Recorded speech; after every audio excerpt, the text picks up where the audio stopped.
Panibagong harassment ng China, binomba ng tubig at binangga ng barko ng China ang BRP Datu Pagbuaya ng BFAR sa Pag-asa Island.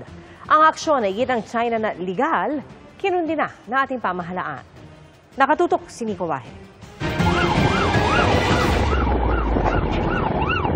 Pasado alas 8 ng umaga kanina nang simulang buntutan ng China Coast Guard at mga Chinese Maritime Military Vessel ang tatlong barko ng BFAR na nagbibigay sana ng proteksyon sa mga mangingisda sa Pag-asa Island. Makalipas ang isang oras, CCG 5 o'clock on water cannon.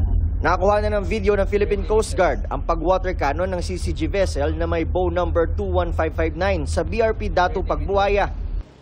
Hanggang tuluyan ng binangga ang likurang bahagi ng Datu Pagbuaya. Yung China Coast Guard nagkaroon ng aggressive actions doon sa ating against doon sa mga BFAR vessels natin sa Pag-asa. Remember, ito yung mga vessels natin na para sa kadiwa, para sa mga bayaning mangingisda. So, they fired water cannons and then niram nila yung isang barko natin doon. So, hindi pa kumpleto yung reports but ang sabi is may damage.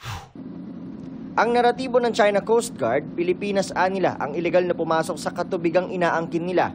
Binaliwalaan nila ng Pilipinas ang paulit-ulit na babala ng China. Git pa ng China na ayon sa batas ang kanilang ginawa. Ang PCG at National Security Council tinutuligsa ang panibago mapangas na aksyon ng China sa gitna ng agawan ng teritoryo sa West Philippine Sea. We will remain standing on our ground. Hindi tayo magpapaalarma sa kanilang aggressive action. Kinukundi na natin itong mga ginagawa nila. This will not deter us from fulfilling our commitment to the Filipino people. Di raw tulad ng puwersa ng China, ang PCG na natiling kalmado. Hindi nagre-respond but remain calm, di ba? And talaga nandun pa rin yung resolve nila na panindigan yung ano yung atin at ano yung nasa lugar para sa Pilipinas. Para sa GMA Integrated News, Nico Wahe, nakatutok 24 oras.